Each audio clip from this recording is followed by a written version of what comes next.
क्या मैं तुम्हें दिखाई दे रहा हूँ? अरे अभी भी दिखाई नहीं दिया, मुझे लगता है कि मैं लाइट ऑन करनी भूल गया हूँ। तो चलो मैं पहले लाइट ऑन कर देता हूँ। हाँ, तो ये हमारी हो गई लाइट ऑन।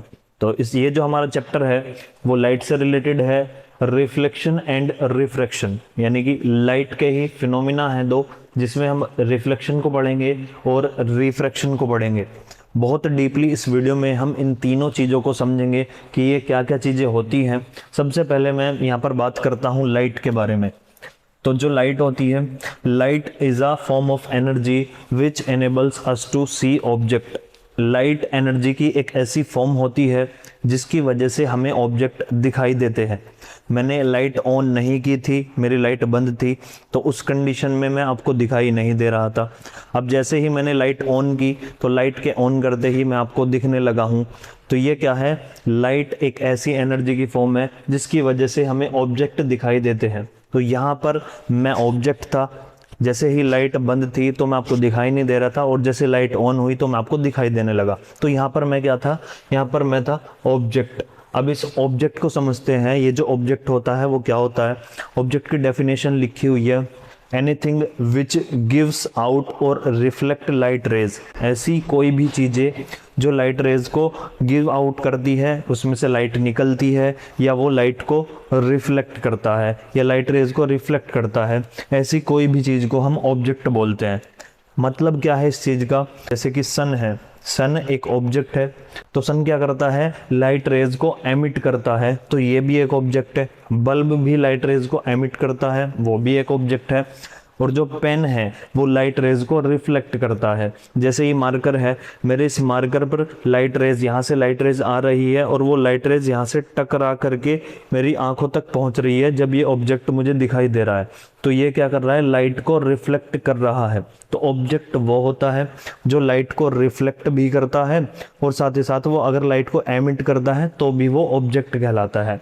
अब ये जो हमारा ऑब्जेक्ट होता है, ये जो हमारा ऑब्जेक्ट होता है, ऑब्जेक्ट हमारे दो टाइप के होते हैं।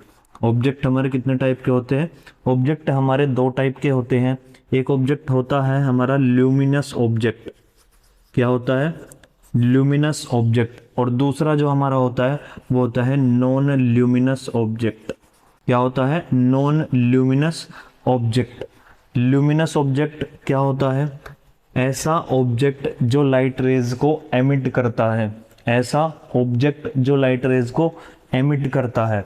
जैसे कि लाइट रेज को कौन एमिट करता है? यहाँ पर एग्जांपल है सन। सन लाइट रेज को एमिट करता है, बल्ब लाइट रेज को एमिट करता है। या हम यहाँ पर कह सकते हैं लुमिनस ऑब्जेक्ट वो ऑब्जेक्ट होता है जिसकी खुद की लाइट रेज होती है। जैसे कि सन हो गया, बल्ब हो गया, टॉर्च हो गया, ये सभी ल्यूमिनस ऑब्जेक्ट कहलाते हैं। अब उसके बाद है हमारा नॉन ल्यूमिनस ऑब्जेक्ट। क्या है? Non luminous object. Non luminous object वो ऑब्जेक्ट्स होते हैं जो लाइट को एमिट नहीं करते, that do not emit light, जो लाइट को एमिट नहीं करते। उन ऑब्जेक्ट्स को हम क्या बोलते हैं? उन ऑब्जेक्ट्स को हम बोलते हैं नॉन ल्यूमिनस ऑब्जेक्ट। एग्जाम्पल के तौर पर पेन। तो पेन जो है वो लाइट को एमिट नहीं करता है, यानी कि पेन की खुद की लाइट नहीं होती है, उससे लाइट नहीं निकलती है। ये मार्कर पेन है, इसकी खुद की लाइट नहीं है, इससे कोई भी लाइट नहीं निकल रही होती है, ये बस लाइट को रिफ्लेक्ट करता है। तो इस टाइप के जो ऑब्जेक्ट्स होते हैं उसको हम बोलते हैं नॉन ल्यूमिनस ऑब्जेक्ट। अब हम बात करेंगे रिफ्लेक्शन की। तो रिफ्लेक्शन को हम ऐसे समझते हैं जैसे हमारे हाथ में कोई बॉल होती है और उस बॉल को हम ऐसे दीवार में मारते हैं। तो जब हम उस बॉल को ऐसे दीवार में मारते हैं तो वो जैसे दीवार से टकराने के बाद वापस हमारे पास आ जाती है। तो ऐसा ही कुछ रिफ्लेक्शन कहलाता है। तो यहाँ पर एक बार डेफिनेशन वाइज समझ लेते हैं। The process of sending back of light rays which fall on the surface of any object is called reflection of light. यानी कि एक ऐसी प्रोसेस है जिसमें लाइट रेज जो है सेंडिंग बैक हो जाती है, यानी कि वापस आ जाती है, बाउंस बैक हो जाती है जब वो किसी एक ऑब्जेक्ट की सरफेस पर टकराती है या गिरती है। एक ऐसी प्रोसेस, रिफ्लेक्शन क्या है? एक ऐसी प्रोसेस है जिसमें लाइट रेज किसी ऑब्जेक्ट की सरफेस पर गिरने के बाद या टकराने के बाद वापस आ जाती है। उस प्रोसेस को हम बोलते हैं रिफ्लेक्शन ऑफ लाइट। जैसे हमने ऐसे बॉल फेंकी और बॉल फेंकने के बाद दीवार से टकराई और वापस से हमारे पास आ गई। तो जैसे ही वो वापस से हमारे पास बॉल आई, उसको हम बोलते हैं रिफ्लेक्शन ऑफ लाइट। तो यहाँ पर हम लाइट रेज की बात कर रहे हैं। तो हमने क्या करा, पहले लाइट रे को किसी स्मूथ सरफेस पर या एक प्लेन मिरर पर हमने डाला। तो जब हम प्लेन मिरर पर या किसी स्मूथ सरफेस पर लाइट रे को डालते हैं तो वो लाइट रे कहलाती है इंसिडेंट रे, जो कि हम अपनी क्लास 7th या 8th में भी पढ़ के आ जाते हैं। तो जो लाइट रे मिरर की सरफेस पर पड़ती है, गिरती है, उसको हम इंसिडेंट रे बोलते हैं। और जो टकराने के बाद बाउंस बैक कर जाती है, वापस चली जाती है, उस रे को हम बोलते हैं रिफ्लेक्टेड रे।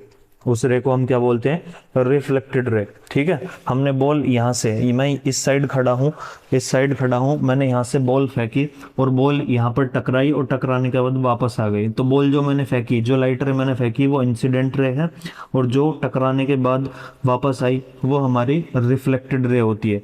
इसके बिल्कुल बीच में या 90 डिग्री पर, ये जो प्लेन मिरर है, इस प्लेन मिरर के 90 डिग्री पर एक रे होती है जिसको हम नॉर्मल रे बोलते हैं। क्या बोलते हैं, नॉर्मल रे बोलते हैं। ये जो डैश डैश लगे हुए हैं, ये प्लेन मिरर पर पॉलिश को शो करते हैं। प्लेन मिरर के पीछे पॉलिश होती है ना, उस पॉलिश सरफेस को ये डैश डैश शो करते हैं। और यहाँ पर एक पॉइंट होता है, यहाँ पर एक पॉइंट होता है, उस पॉइंट को बोलते हैं पॉइंट ऑफ इंसिडेंस। क्या बोलते हैं, पॉइंट ऑफ इंसिडेंस। जहाँ पर इंसिडेंट रे गिरती है, उस पॉइंट को हम बोलते हैं पॉइंट ऑफ इंसिडेंस। ठीक है, अब बात आती है यहाँ पर किसकी, इंसिडेंट रे, नॉर्मल रे और रिफ्लेक्टेड रे। ये तीनों रे होती है। अब इनके बीच में एंगल बनता है। जैसे ये इंसिडेंट रे है, इस रे और नॉर्मल रे के बीच में एक एंगल बना, ये वाला, यहाँ पर एक एंगल बना, इसको हम बोलते हैं एंगल ऑफ इंसिडेंस। क्या बोलते हैं, एंगल ऑफ इंसिडेंस।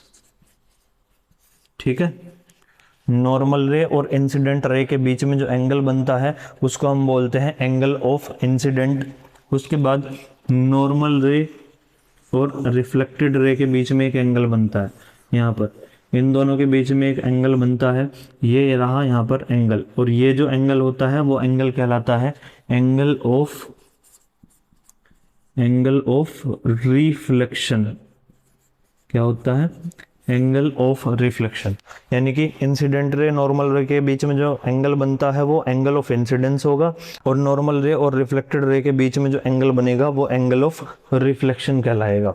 तो यहाँ पर हमें दो चीज़ें अभी तक क्लियर हो चुकी हैं, लाइट हम पढ़ चुके हैं, रिफ्लेक्शन हम पढ़ चुके हैं, और अब हम पढ़ेंगे रिफ्रैक्शन क्या होता है। तो रिफ्रैक्शन को ऐसे समझते हैं, जैसे कभी तुमने ऑब्जर्व किया हो कि तुमने एक गिलास ले रखा है ट्रांसपेरेंट, और उसमें पानी भरा हुआ है, और उसमें कोई चम्मच वगैरह तुमने रख रखी है या कोई स्टिक वगैरह रख रखी है। तो जब तुम वहाँ पर ऑब्जर्व करते हो तो उस एक पॉइंट पे तुम्हें ऐसा लगता है कि जो चम्मच है या जो स्टिक है वो थोड़ी सी अलग है, वो थोड़ी सी डिस्प्लेस हो रखी है अपनी जगह से। तो वो जो फिनोमिना होता है, वो जो चीज़ हमें दिखाई देती है, वो रिफ्रैक्शन की वजह से ही दिखाई देती है। या कभी तुम स्विमिंग पूल वगैरह गए हो तो स्विमिंग पूल का जो बॉटम है, जो नीचे की सरफेस है, वो थोड़ी सी ऊपर दिखाई देती है, वो रिफ्रैक्शन की वजह से दिखाई देती है। या तुम किसी भी बर्तन में कोई कॉइन वगैरह डाल दो या नींबू वगैरह डाल दो, वो थोड़ा सा बड़ा सा दिखाई देता है या ऊपर को दिखाई देता है, वो इस कंडीशन की वजह से ही दिखाई देता है, वो रिफ्रैक्शन की वजह से दिखाई देता है। ठीक है, तो ये तो हमारी कुछ प्रैक्टिकल एप्लीकेशंस हो गई जहाँ पर हम रिफ्रैक्शन देखने को मिलता है। लेकिन रिफ्रैक्शन डेफिनेशन वाइज क्या होता है वो समझ लेते हैं। The change in the direction of light when it goes from one medium to the another medium. यानी कि लाइट की डायरेक्शन जब चेंज हो जाती है, जब वो एक मीडियम से दूसरे मीडियम में जाता है, उसी को हम रिफ्रैक्शन ऑफ लाइट बोलते हैं। सपोज करो ये हमारे पास एक मीडियम है, ये हमारा मीडियम है, और ये मीडियम क्या है, ये ग्लास है। अब यहाँ पर मीडियम वर्ड आता है, इस मीडियम का मतलब समझते हैं। इस मीडियम का मतलब होता है ऐसी कोई भी चीज़ जिसमें लाइट ट्रेवल करती है, जैसे एयर है। ठीक है, एयर में लाइट अच्छे से ट्रेवल कर जाती है, वो भी एक मीडियम है। गिलास है, गिलास में भी लाइट ट्रेवल कर जाती है, वो भी एक मीडियम है। गिलास यानी कि एक ट्रांसपेरेंट शीट जो होती है, ठीक है, उसमें भी लाइट ट्रेवल कर जाती है। और हमारा वाटर है, वाटर भी एक मीडियम है, उसमें भी लाइट अच्छे तरीके से ट्रेवल कर जाती है। तो लाइट रे जब एक मीडियम से दूसरे मीडियम में जाती है तो उसकी डायरेक्शन चेंज हो जाती है। उस फिनोमिना को ही, उस प्रोसेस को ही हम रिफ्रैक्शन बोलते हैं। जैसे सपोज करो यहाँ से हमने लाइट इस ग्लास पर इंसिडेंट की, तो इस लाइट को ऐसे जाना था, बिल्कुल डायरेक्ट ऐसे जाना था, लेकिन जब ये लाइट एयर से एक मीडियम से इस मीडियम में एंटर करती है तो इस लाइट की जो डायरेक्शन है वो थोड़ी सी चेंज हो जाती है। लाइट की डायरेक्शन क्या हो जाती है? चेंज हो जाती है। इसी को हम रिफ्रैक्शन बोलते हैं। यानी कि लाइट रे जब एक मीडियम से दूसरे मीडियम में एंटर करती है तो उसकी डायरेक्शन चेंज हो जाती है। उस प्रोसेस को ही हम रिफ्रैक्शन बोलते हैं। तो यहाँ तक लाइट रिफ्लेक्शन और रिफ्रैक्शन, मुझे लगता है आपको ये तीनों टॉपिक बहुत अच्छे से समझ में आ गए होंगे। अगर अभी भी कोई डाउट रह गया है तो आप मुझे कमेंट बॉक्स में लिख के बताइए। मैं अगले वीडियो में उस डाउट को सॉल्व करने की कोशिश करूंगा, जिसमें ये हमारा पहला पार्ट था और इसके बाद और भी पार्ट्स आएंगे जिसमें मैं इस चैप्टर को कंप्लीट करूंगा।